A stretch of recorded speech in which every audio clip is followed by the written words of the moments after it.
Dua lensa, satu tujuan. Perspektif Lev Vygotsky dan Jen Piaget dalam dunia anak usia dini.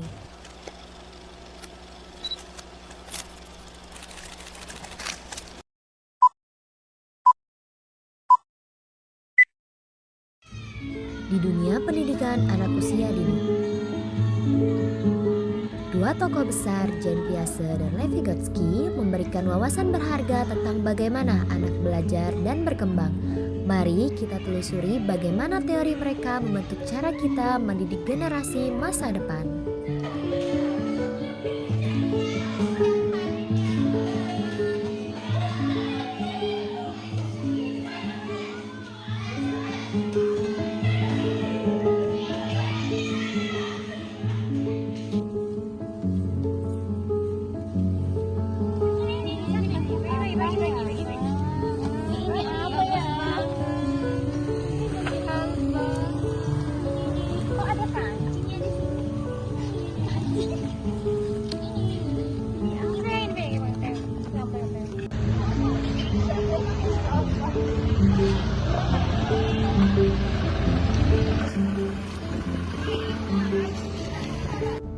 Hati-hati ya nak.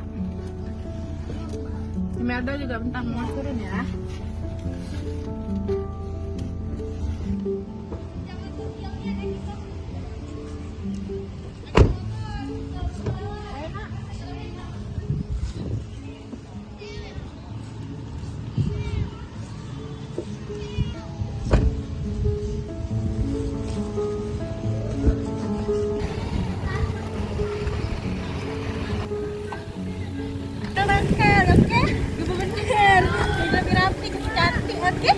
Kita di secara sosial sampai gitu. Rajin ya nak sekolahnya.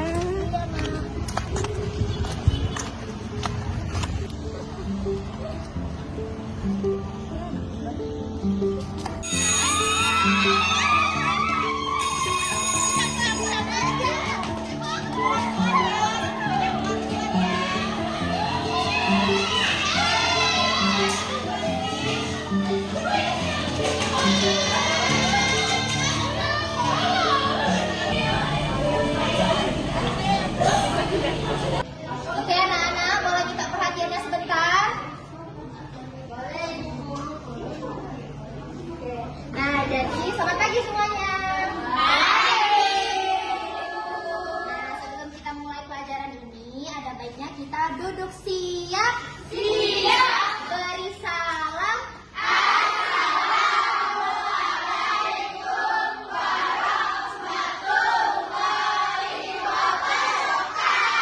Sebelum kita memulai pelajaran hari ini, biar kita semangat, kita tepuk semangat dulu yuk. Tepuk semangat.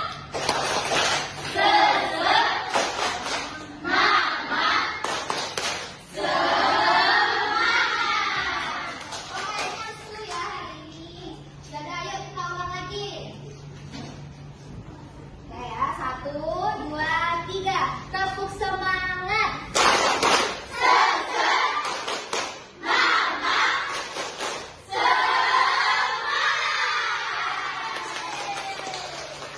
Oke, udah pada siap belajar belum? Pada belum makan ya?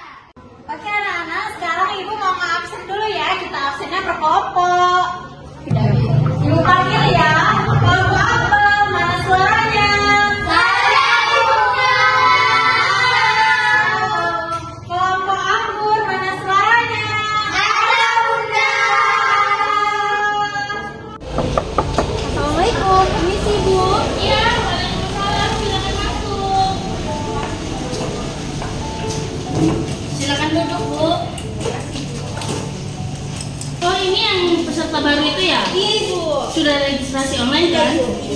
Boleh lihat data-datanya dulu Bu. Permisi Bu.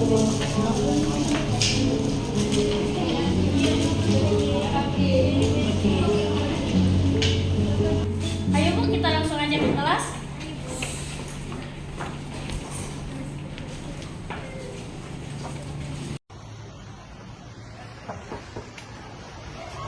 Assalamualaikum. Waalaikumsalam.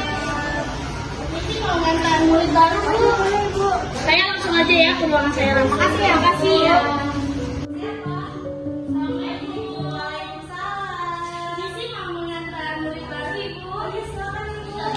Karena kita kedatangan teman baru nih, bilang halo dong.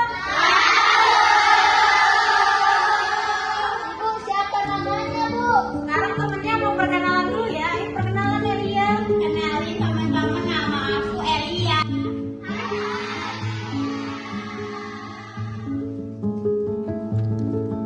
Kita duduk dulu ya, duduknya di kelompok durian.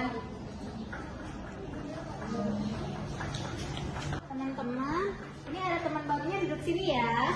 Iya, boleh. Ayo duduk ya.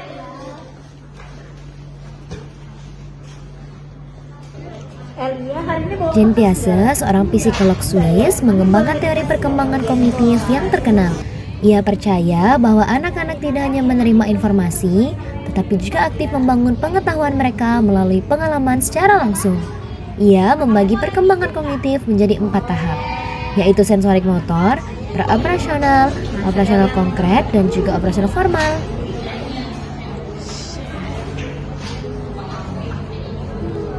Pada tahap praoperasional, anak mulai menggunakan simbol dan imajinasi dalam berpikir.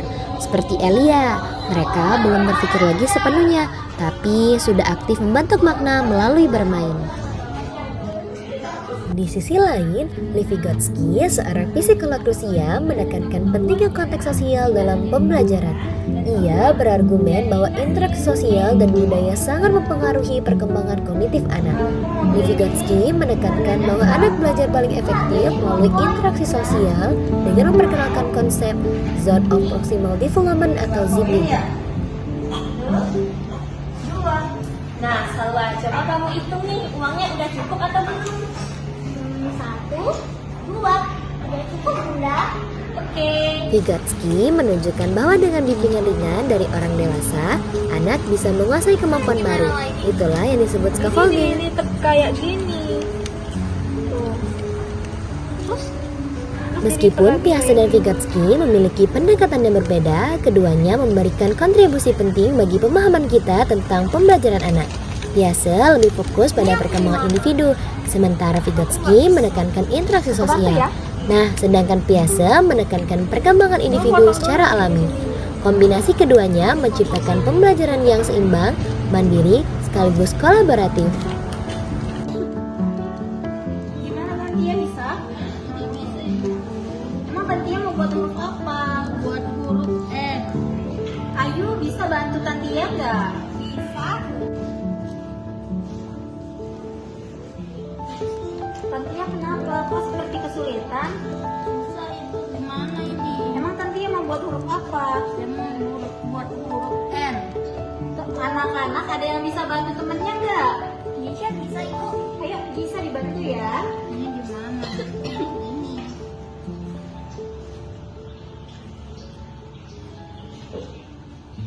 Waduh, gimana?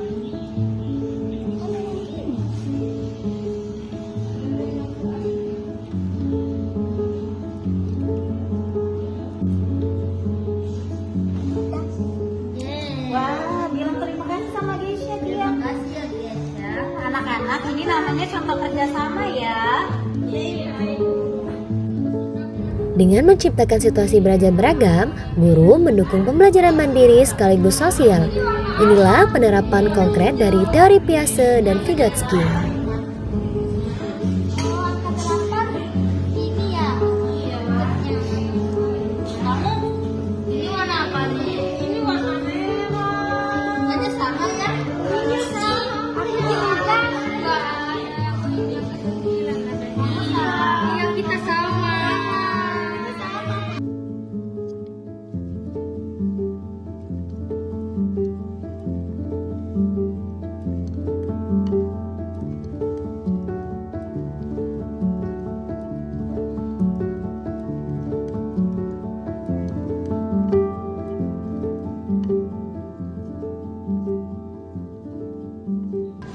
Ini gambar apa, Sampo? Ini kuning dan ini pelangi. Wah, kenapa kamu mengambil warna-warna cerah? Karena pelangi kan warnanya warna-warni. Sampo,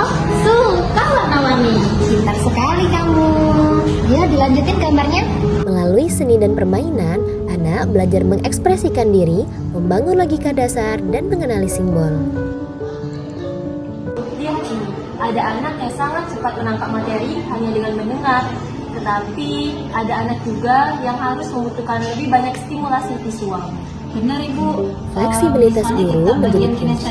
Dengan mengenali gaya belajar anak, guru bisa menyesuaikan pendekatan yang tepat.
Mana anak-anak kegiatan hari ini? Seru atau enggak?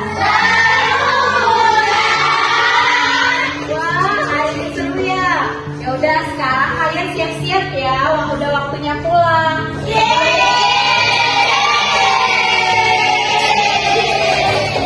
Nah, oke, sebelum pulang kita duduk siap.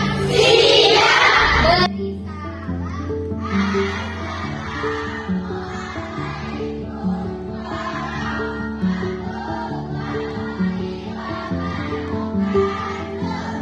Ayo yang udah dijemput sama orang tuanya silakan berdiri dan keluar ya. Yang belum dijemput boleh di sini dulu.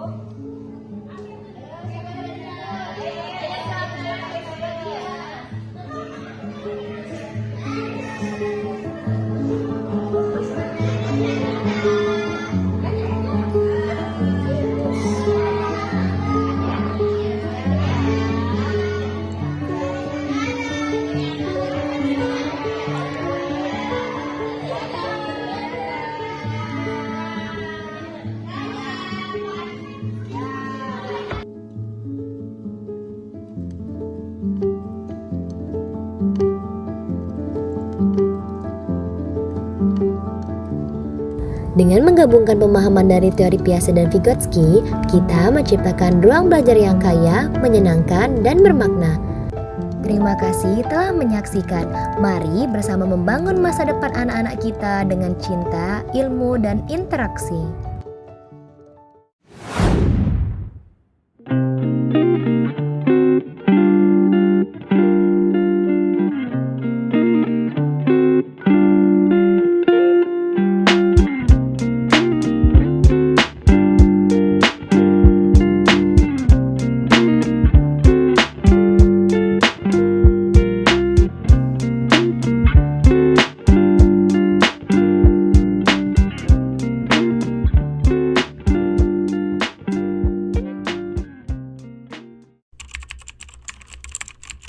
Teori Piaget berpendapat bahwa kita harus melewati 4 tahap perkembangan kognitif.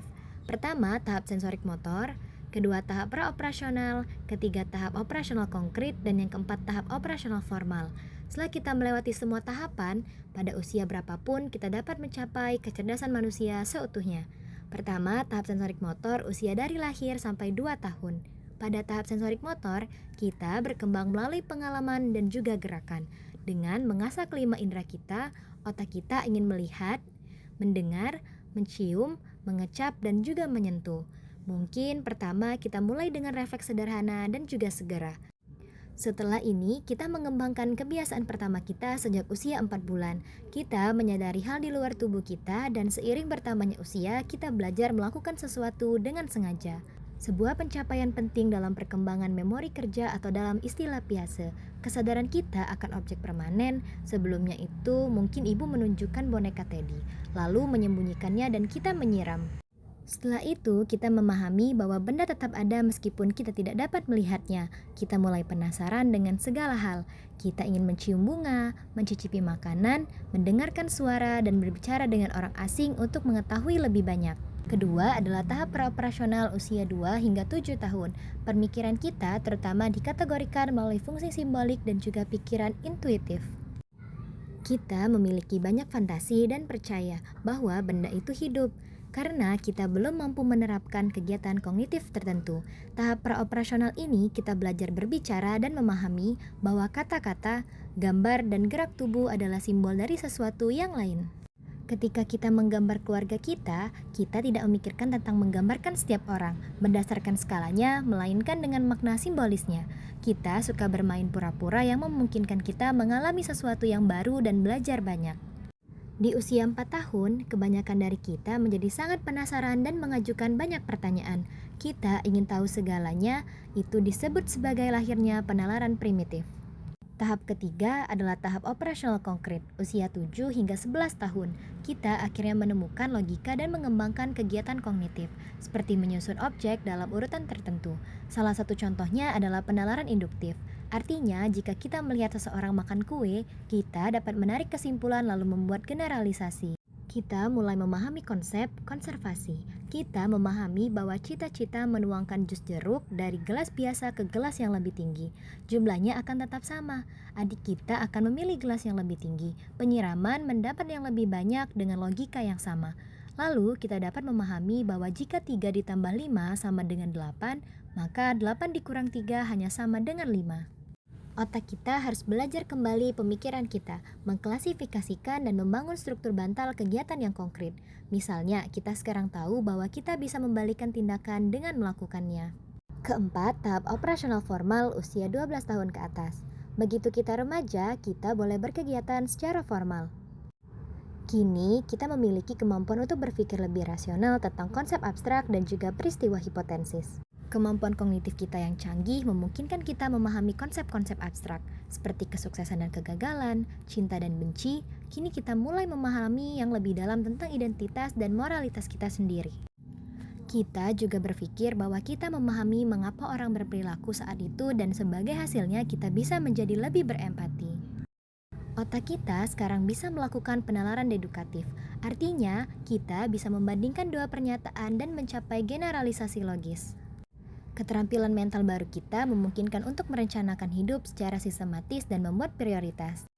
Dan kita dapat membuat asumsi tentang peristiwa yang tidak ada hubungannya dengan kenyataan. Dan hanya sekarang kita hanya bisa berfilsafat dan hanya berpikir tentang pemikiran itu sendiri. Pengertian baru akan identitas kita sekarang juga menciptakan pemikiran egosentris dan beberapa mulai melihat audiens imajiner yang selalu mengawasi mereka. Biasa percaya pada pembelajaran seumur hidup, tetapi menegaskan bahwa tahap kegiatan formal adalah tahap akhir dari perkembangan kognitif kita. Minat pertama Jean Piaget adalah hewan. Dan menerbitkan karya ilmiah pertamanya tentang burung pipit albino pada tahun 1907 ketika ia baru berusia 11 tahun. Sedangkan pada tahun 1920, ia mulai mendengarkan teks kecerdasan standar. Ia menyadari bahwa anak yang lebih muda secara konsisten melakukan kesalahan yang tidak dilakukan oleh anak yang lebih besar. Ia menyimpulkan bahwa mereka harus berpikir secara berbeda dan menghabiskan sisa hidupnya untuk mempelajari perkembangan intelektual anak-anak. Mengobrol, menyapa, dan juga membantu itu adalah interaksi sosial karena ada hubungan timbal balik yang berupa respon. Gimana terjadinya itu? Ada 5 faktor teman-teman: imitasi, identifikasi, sugesti simpati, dan juga empati. Imitasi itu meniru orang lain bisa dari tingkah lakunya, cara bicaranya, dan juga pakaiannya. Macam-macam deh. Kalau identifikasi itu keinginan seseorang untuk menjadi sama seperti orang lain. Kalau imitasi itu sekedar niru aja. Kalau identifikasi bisa sampai membentuk kepribadian. Misal kayak seorang murid yang ngikutin sikap murid teladan. Sikap yang awalnya cuma ditiru, lama-lama jadi kebiasaan yang baik buat murid itu. Selanjutnya sugesti, yaitu pengaruh yang bisa menggerakkan hati orang lain. Misal kata-kata semangat dari ibu guru yang menghibur, atau nasihat orang tua yang jadi semangat buat kita. Terus ada simpati dan juga empati. Namanya mirip ya. Simpati itu kepedulian kita terhadap orang lain. Waktu bersimpati, kita ngerasain apa yang dirasakan oleh orang lain. Kalau empati, itu sangat dalam sampai pengaruhi kondisi fisik dan juga jiwa. Selain 5 faktor tadi, interaksi sosial punya 2 syarat. Yang pertama kontak sosial dan juga komunikasi. Tanpa keduanya, interaksi sosial nggak akan terjadi. Pas masa pandemi, kita kan dilarang kontak fisik tuh. Tapi untungnya kontak sosial tetap bisa terjadi. Karena kontak sosial nggak cuma lewat fisik aja. Misalnya, nyapa atau manggil teman bisa dengan say hi langsung, kirim stiker via chat atau mention di media sosial. Kontak sosial adalah hubungan reaksi antara pihak, bisa terjadi antar individu dan kelompok, dan juga kelompok dengan kelompok. Tanpa kontak nggak akan ada interaksi. Mau ngobrol aja masih ada yang nyapa dulu. Kalau nggak disapa ya nggak mungkin terjadinya obrolan kan. Makanya harus ada kontak biar komunikasi bisa terjadi. Kalau kontak poinnya reaksi komunikasi, unsur pentingnya pesan ada pesan yang disampaikan dari satu pihak ke pihak lain. Selain pesan, ada unsur komunikator yang menyampaikan pesan, komunikan yang menerima pesan, media yang dipakai buat komunikasi, dan efek yang terjadi setelah berkomunikasi. Karena ada 5 unsur ini, terjadilah komunikasi.